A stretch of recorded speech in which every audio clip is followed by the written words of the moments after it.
pretty good team. That was pretty. It was What pretty made decent. that team so good, you two? Welcome back to Clark USA fans. She didn't just walk onto that NBC set. She arrived. No hesitation. No nervous smiles.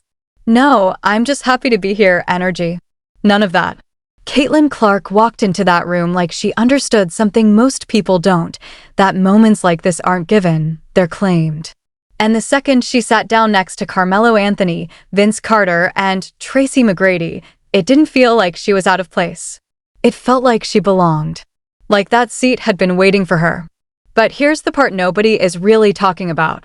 She didn't show up just to smile at the camera or exchange polite takes. She came with presence, with proof, with power, an MVP mindset, a championship mentality, and a message that didn't need to be shouted to be heard loud and clear. The Indiana Fever aren't coming to compete. They're coming to take over. This isn't hype. This isn't media noise. This isn't a feel-good comeback story. This is calculated. This is intentional. This is dominance in motion. And if you're the rest of the WNBA, you should already feel it coming. But before we even get to that NBC moment, before the bright lights, the analysis desk, the legendary company, we need to rewind. Because 4 days before that appearance, something happened that quietly told the entire story of who Caitlin Clark really is when nobody expects her to perform. No spotlight, no script, no expectations. Just her and the game. It was a regular Wednesday night. Indiana Pacers versus Lakers. Packed arena. Big energy. Cameras everywhere. But Caitlin Clark wasn't courtside in designer fits. She wasn't sitting VIP, waving to fans. She was on the baseline. Working. Camera in hand. Sony body. Massive lens attached, what she later called her Big Daddy lens. Press credential hanging from her neck. Knees bent, crouched low, tracking movement like she'd been doing it her whole life. And for a second, think about that image. The biggest name in women's basketball. A player who has already shifted the trajectory of an entire sport.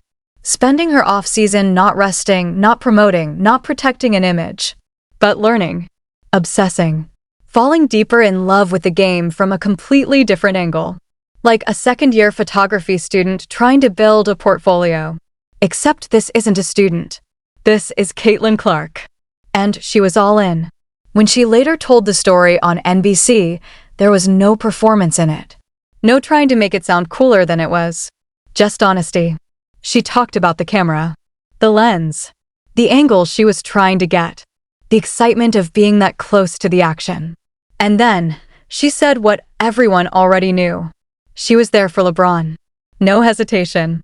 If LeBron keeps playing like this, that's my GOAT. Simple, direct, real. Because beneath everything, the fame, the pressure, the expectations, she's still a fan of the game. The same kid who watched basketball growing up, just now sitting closer than she ever imagined. But then came the moment that made the whole story unforgettable. She's crouched there, camera ready, locked in, and she decides she doesn't just want the shot. She wants the moment. So she tries to make eye contact. And in her mind, it happens. She puts the camera down, smiles. A genuine, real smile, not for the cameras, not for social media, just a human moment between two players who love the game. One acknowledging the other. But LeBron, stone-faced, looks right past her, like she's not even there. And, just like that, the moment is gone. I swear he looked at me, she said later, laughing. He didn't even see me. Hands. Another perfect pass. And the entire desk lost it. But here's why that story matters more than the laugh. She wasn't embarrassed. She didn't try to spin it. She didn't protect her image. She told it exactly how it happened. Because that's who she is. No filter. No pretending. No carefully crafted persona. Just real. And people felt that. The post blew up, over 100,000 likes, thousands of reposts, not because it was dramatic, but because it was genuine. And in a world where everything is curated, that kind of authenticity hits different. That's what makes Caitlin Clark. Caitlin Clark. And that's exactly why what happened next on that NBC desk carried so much weight. Because when someone like that speaks, you listen. Now picture the scene again. Maria Taylor running the broadcast. Carmelo Anthony, one of the greatest scorers to ever touch a basketball. Vince Carter, a legend who redefined athleticism for an entire generation. Tracy McGrady, a walking bucket at his peak, unstoppable in ways most players only dream of. These aren't just names. These are minds that have lived the game, studied it, bled for it, mastered it. And Caitlin Clark is sitting right there with them. Not as a guest, but as an equal voice in the conversation. Breaking down plays, talking strategy, reading the game in real time. No hesitation, no backing down, no trying to fit in. She was already there. And then came the moment everyone was quietly waiting for. The comparison. A month earlier, Reggie Miller had compared her game to Peyton Pritchard. Now, Pritchard is solid, respectable, a real NBA player. But anyone who has truly watched Caitlin Clark play knows. That comparison doesn't land. It doesn't capture her range, her vision, her impact. So when it came up again, all eyes were on her. Would she push back? Would she take offense? Would she turn it into a headline? She didn't. She smiled, acknowledged it, stayed calm. And without ever being disrespectful, she made one thing clear: she knows exactly who she is. And then, she moved on. Just like that. No drama. No ego. No wasted energy. That level of composure doesn't come from media training. That comes from something deeper. Confidence. Real confidence. The kind that doesn't need validation. The kind that doesn't react, it responds. And as the conversation kept flowing, something became undeniable. She wasn't just keeping up with the legends. She was matching them. Breaking down players. Reading defenses. Talking about the game with the same sharpness, the same clarity, the same understanding. And in that moment, you realize something bigger is happening. This isn't just a great basketball player learning how to talk on TV. This is a basketball mind, operating at a level most people won't fully appreciate until years later. Because what you're watching isn't just talent. It's evolution. It's presence. It's control. And it's the beginning of something the league isn't fully ready for yet. So when she says the Indiana Fever are coming, believe her. Because she's not guessing. She's not hoping. She's already seen it. And soon, everyone else will too. Clark, an absolute. Now here's where the story starts to shift, not just from moments to meaning, but from highlights to something much deeper. Because at exactly this point in her journey, Caitlin Clark stopped being just a player people watched and became a player people started studying. Around the 7-minute mark of that NBC conversation, something subtle happened, the kind of moment casual viewers might miss, but real basketball minds instantly recognize. The conversation moved away from surface-level praise and into something more technical, more detailed, more revealing. And that's when Caitlin Clark leaned forward, not physically, but mentally. She wasn't just reacting anymore. She was breaking the game down. She started talking about Nikola Jokic, and not in the usual way you hear on television. Not with recycled praise or safe, popular opinions. She didn't just say he was great. She didn't just call him her favorite player to watch. She said it clearly, confidently, and without hesitation. He's the best player in the world. And then, she explained why. That's the difference. Because anyone can make a statement. Anyone can repeat what they've heard. But very few can actually show you the reasoning behind it, the mechanics, the thinking, the understanding of what makes greatness work in real time. She talked about how defenses try to solve Jokic like he's a problem, and how he turns every solution into another problem. She broke down the idea of sending 2 defenders at him, something that works against most players, and explained how against Jokic, it doesn't stop anything. It actually makes things worse. Because the moment you commit that second defender, he already knows where the open man is going to be. Not after the play develops. Before it even starts. She painted the picture so clearly you could almost see it happening live, a defense scrambling, rotating, overthinking, and Jokic calmly picking it apart like it's practice. She mentioned how you could watch an entire half, check the box score, and realize he's only taken 5 shots. But somehow already has 12 assists. That's not normal production. That's control. That's someone dictating the entire flow of the game without needing to dominate the ball in the traditional sense. And when she said that, you could feel the shift at the desk. Carmelo Anthony didn't interrupt. He didn't add to it. He just nodded. And that nod? That was validation. Not hype. Not media excitement. Respect. Because in that moment, it wasn't Caitlin Clark the rising star speaking. It was Caitlin Clark the basketball mind. And moments like that are exactly why what's happening right now can't be boxed into highlights or stats alone. Because while everyone else is reacting to what she does on the court, she's already thinking 3 layers deeper than that. Now here's the part most people completely overlook, and honestly, it might be the most important part of this entire story. Forget the NBC appearances. Forget the viral moments. Forget even the championships for a second. Against the Mystics, they want to clean some things up. Caitlin Clark's first shot. Because the real shift? It happened behind the scenes.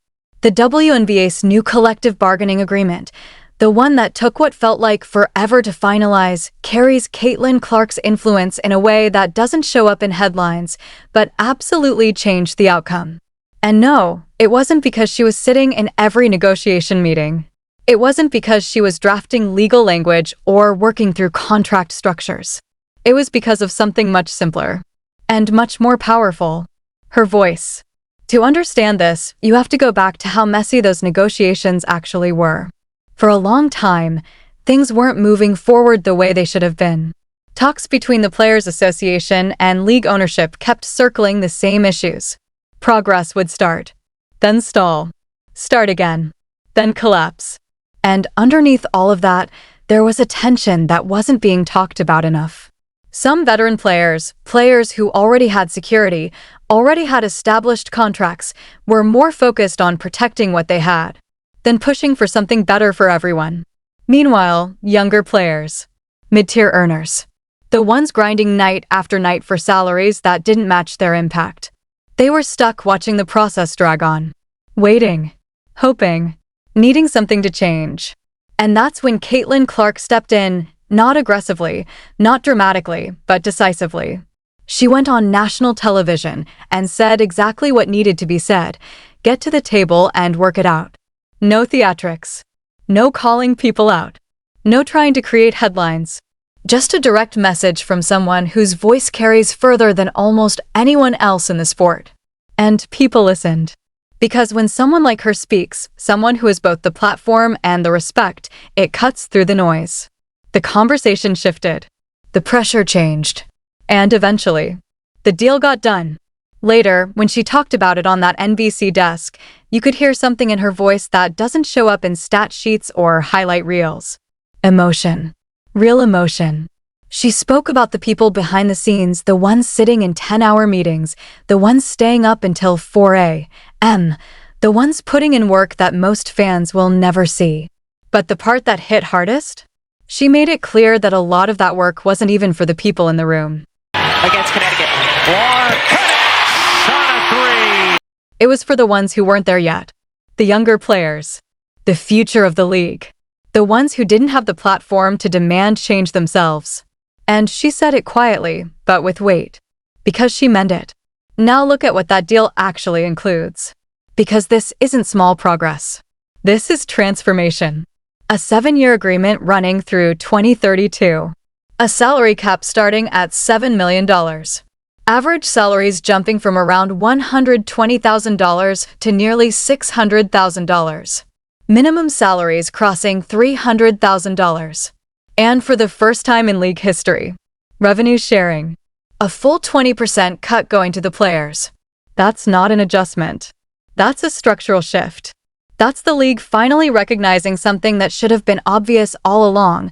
The players aren't just part of the product. They're the product. And while Caitlin Clark didn't stand there claiming credit, because that's not who she is, everyone watching understood the role her voice played. Especially the players who needed that deal the most. They know. Now let's go back to something that often gets brushed aside like it's just a detail, but is actually the foundation of everything we're seeing now. Caitlin Clark played just 13 games in the 2025 WNBA season. 13. That's it. Then came the injury. A right groin issue that didn't just slow her down, it shut her entire season down by July. By September 4th, it was officially over. And just like that, she disappeared. No games. No performances. No visibility. 8 months. 230 days. And here's the truth about injuries at that level, something fans don't always fully understand. There are no guarantees. You can do everything right. Perfect rehab. Perfect training. Perfect discipline. And still come back. Different. Maybe slower. Maybe less explosive. Maybe just slightly off in ways nobody else notices, but you feel every second of it. And then there's the mental side. The hesitation. The memory of the moment everything went wrong. That split second of doubt before making a move that used to feel automatic. That's the real battle. So when she returned, when she showed up in Puerto Rico with Team USA for the FIBA World Cup qualifiers, there was one question in the air. What version of Caitlin Clark are we about to see? Would she play it safe? Would she ease her way back in? Would she hold back, protect herself, rebuild slowly? No. She averaged 11. 6 points per game. Led the entire tournament with 6. 4 assists. Team USA went 5-0. And she walked away with the MVP. That's not easing back. That's arrival all over again. When she talked about it later, she didn't pretend it was easy. She admitted the truth. You can simulate game situations all you want in practice, but nothing compares to actually stepping on the court, feeling the pace, the pressure, the unpredictability. And on top of that, this was her first official competition with the senior national team. Different stage. Different expectations, different weight, and still, she delivered. Because at this point, it's not just about talent. It's about who she is at her core. Resilient, focused, unshaken, and completely aware of the moment she's in. So when you connect all of this together, the mindset, the intelligence, the leadership, the authenticity, the ability to perform under pressure, you start to understand something very clearly. Caitlin Clark isn't just building a career. She's reshaping the space around her. And the scariest part? She's just getting started. Boy, perfect. Assist 16. And now, this is where everything becomes real. Because up until this point, you could still call it a story, a journey, a comeback, a rise. Whatever label people wanted to put on it, they could. But what comes next? This isn't a story anymore. This is a warning. And it started with something simple, something quiet, something that didn't look dramatic on the surface, but carried more weight than anything she had said all night. When Caitlin Clark began talking about coming back from injury, there was no build-up, no attempt to make it sound bigger than it was. She wasn't trying to create a headline. She just said it. I really did feel like myself. And just like that, everything stopped. Because that's not a media answer. That's not something you say to sound confident. That's something you say after you've gone through the silence, the doubt, the hours nobody sees, the work nobody talks about. 8 months away from the game. 8 months of watching instead of playing. 8 months of wondering, not publicly, but privately, if everything would still be there when you came back. And when she said she felt like herself again, she meant everything that comes with that. The instincts, the timing, the vision. The creativity, the ability to control a game without forcing it. All of it. Still there. And maybe even sharper.